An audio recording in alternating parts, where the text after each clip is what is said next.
Hello everyone, and today we talk about the best VGIG in medium build for Worlds, OPRs and Arena. Today we start saying one thing or maybe two really important things that you actually need to know, guys. The first one, the chain perk doesn't work anymore like before. They nerfed it to the ground. Otherwise it's just a bug that's gonna fix in the next minor update with the trade post, and yeah, all of the other issues you guys know. Yeah, but what about the nerf? If they, in case they nerfed it, they nerfed the range because it procs only the target is like 2 meters away from the main target. It doesn't bounce back. It doesn't proc like multiple times. It doesn't give you extra targets, extra bunches. So I feel like the chain it's like shit now. It's trash. It's a perk that used to be really good, especially for the Earth Gem, because you guys know that the Earth Gem refreshing is not due to the total damage, but every time you damage, you have tick damage is gonna increase. Like you can see, guys, I do a basic. Of course, basic is a damage. I do dots. I do like the chain damage. So I'm gonna get the Earth Gem back. So we start from the weapon, guys. So which is right now, after the chain nerf or just a bug that's gonna fix, which is the best Void Gauntlet in the game right now. We don't have enough data's information about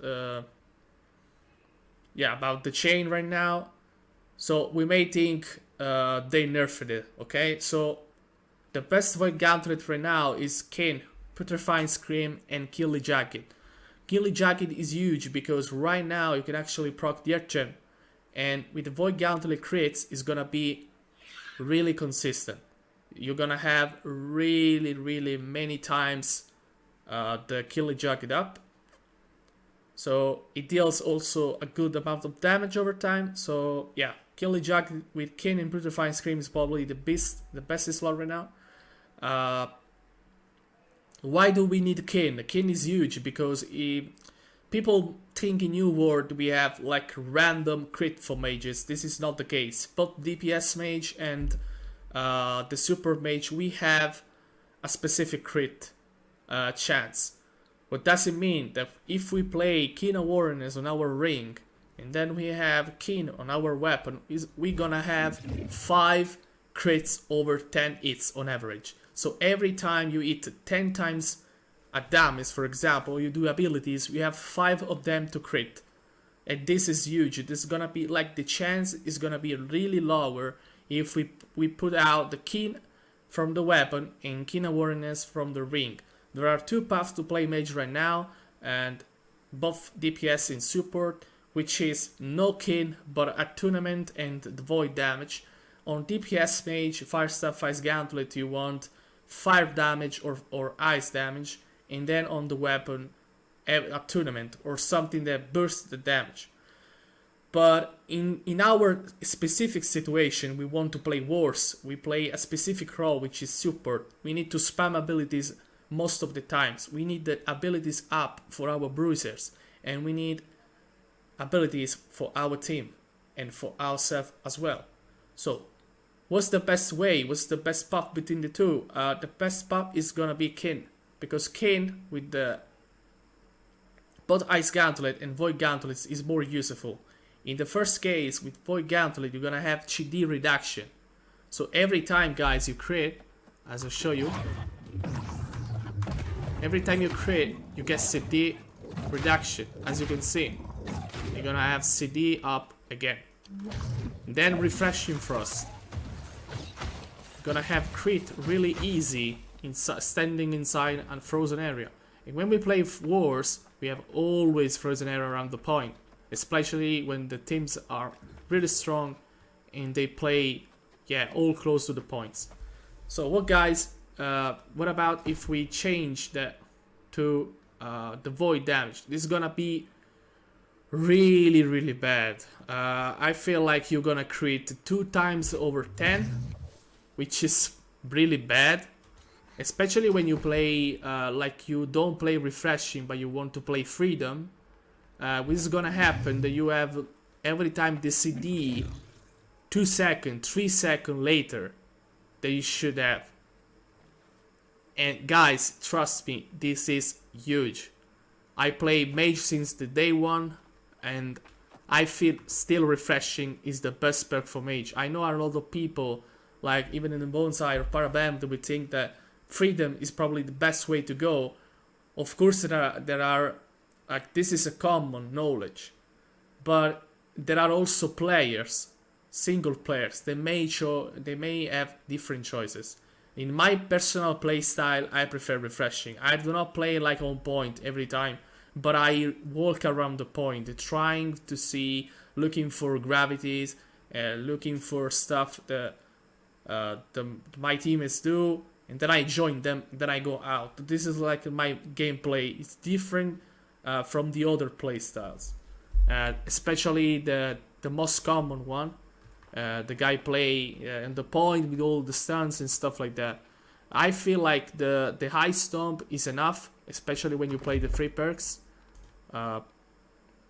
Because you have cleansing tomb. I can actually add to my build the stone form, so I have more cleans and more defense. I actually have the 45. I have 5 Shirking Fortification I'm gonna show you right now. So I feel, yeah, I have also the Fire and Freeze, which give you 20 fortify. Then I have the passive from Ice Gauntlet. I'm gonna show you right now. This is my Void Gauntlet. So with Void Gauntlet you actually have 10 mana, 10 damage while below 50% mana.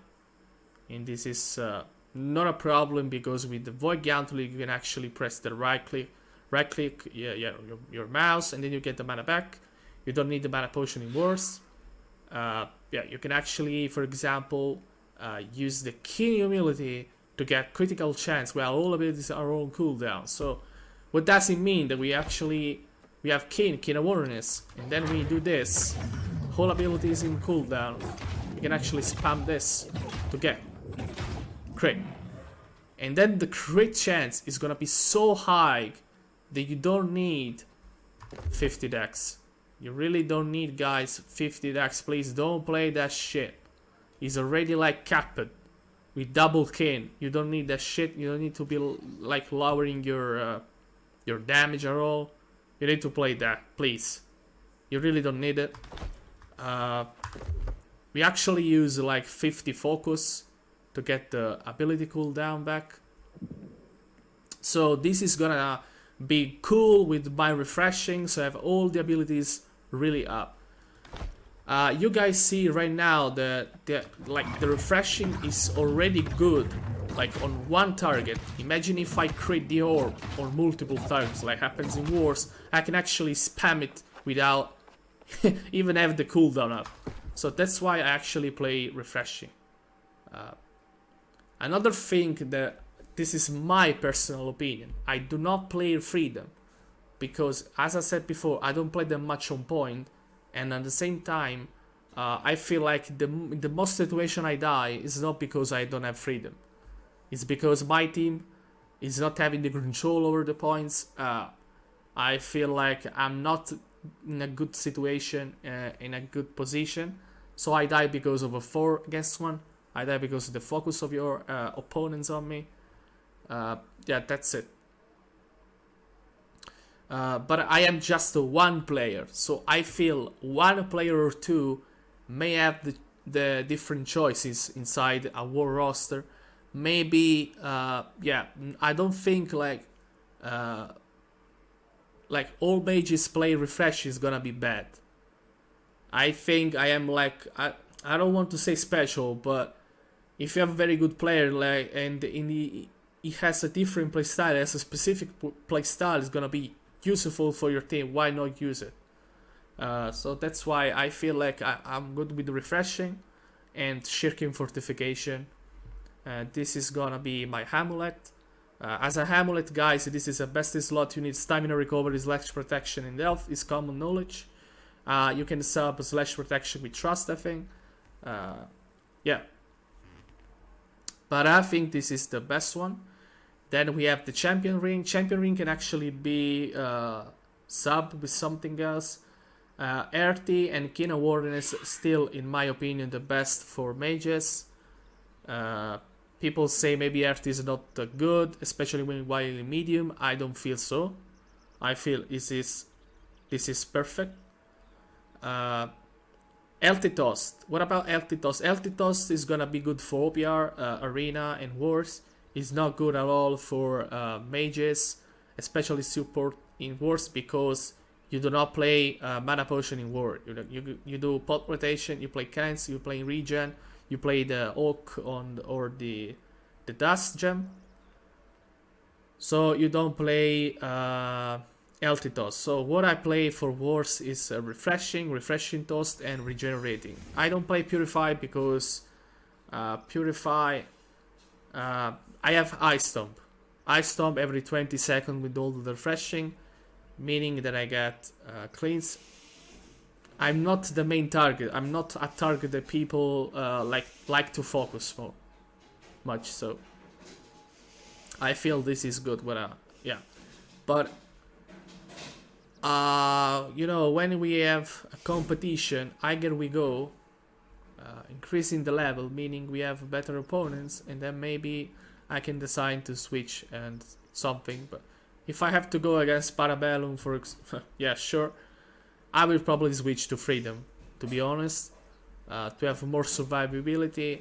But right now, in my position, I don't feel like I need Freedom or less refreshing or purify. That's it, guys. So what about the Ice Gauntlet? Ice Gauntlet is actually a very strong weapon, but as a super weapon. It's as a defensive weapon. It's not an offensive weapon, so we do not play Spike or Pylon. We're gonna play Ice Stomp. We're gonna use the Ice Gauntlet as a defensive tool, or to support our allies. How you would say? We support our allies like this. For example, this is the point wrapping, and we play the Ice Storm, and then we close the opponents like this around the point.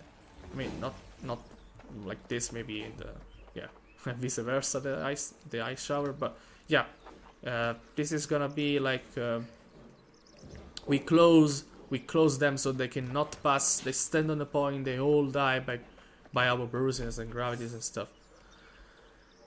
What about the Earth Gem? What's the best Earth Gem right now? Detonation has been nerfed, but it's still working if we play like the Ice Storm after. As you can see, guys, I can still make damage.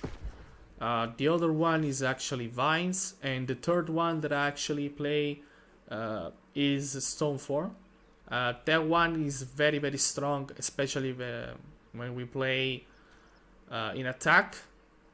I don't feel he's the best while defending, but I feel he's gonna be the best while attacking. Because when you want to pass the fort and you want to go door, you can actually use Stoneform with all of your teammates, and it's gonna be good. I feel like Parabellum did use that shit. And what about the consumables? We use the Honey-Stone, we use the Oak, we use the powerful Gemstone Dust. You can use the Steamed by a Serpent. You can actually play the Glazed Beer with salted vegetables. Yeah, that's it, guys. Yeah, I was talking about the Ice Gauntlet, yeah, sorry. And the best perk right now is Deadly Frost, because the Frigid Ice Shower upgrade is active. Ice Shower Frostbite debuff will deal 8% weapon damage per second. That means you're gonna get the Earth Gem back for every hit. Is gonna be like a basic attack, so it's very, very powerful. Plus Ice Shower cooldown reduced by 14%. So what does it mean for me that I actually play the refreshing? If I do this, it's gonna be like 8-second refreshing. If I actually play refreshing move on it, it's gonna be 5 with 2-3 hits. It's gonna be really, really fast. Like you do this, and you get the 5 cooldown, which is passive. Yeah, so what about Unending Toe? Unending Toe is another good perk we used to play. We feel like the 10% on the storm is not useful right now. And the other effect, which is very powerful, let me see if I have. Yeah, I have it right now. This is the other Ice Gauntlet I play. Refreshing move Unending Toe. This this is good because the frost effects remain on enemies for 2 seconds after exiting ice storm. So I would probably save like maybe a refreshing and get the unending door back, or I can actually just weapon swap and play unending door with the refreshing move. So yeah, we have two choices here. I feel like inside the fort this is gonna be better because you can ice shower multiple times on the door, so the enemies will have hard times to pass through that, and at the same time we can actually play an ending door while we want to capture points, because then we have the 10% more damage, but as well the defender's gonna have frost effects remain on for 2 seconds, so we can root them, especially when it comes to healers and the light ones. So I feel this is everything you guys need to know about the mage. I'm gonna show again the attributes. We're gonna be 200 constitution, 50 focus, and 250 intellect. You can actually play 300 intellect, but it's just stat padding at the moment. And yeah, as you can see, guys, I only played mage for like a year. And that's it, guys. Hope you guys enjoyed the video, and I can give you an extra for my DPS mage fire and ice. I love to play. This is a huge medium chest where I got right now. Yeah, that's it. That's my first step. I have all the weapon variants. I feel this is the best right now. And that's it, guys. I play for Vulgari, and that's my VGIG build. See you guys next video.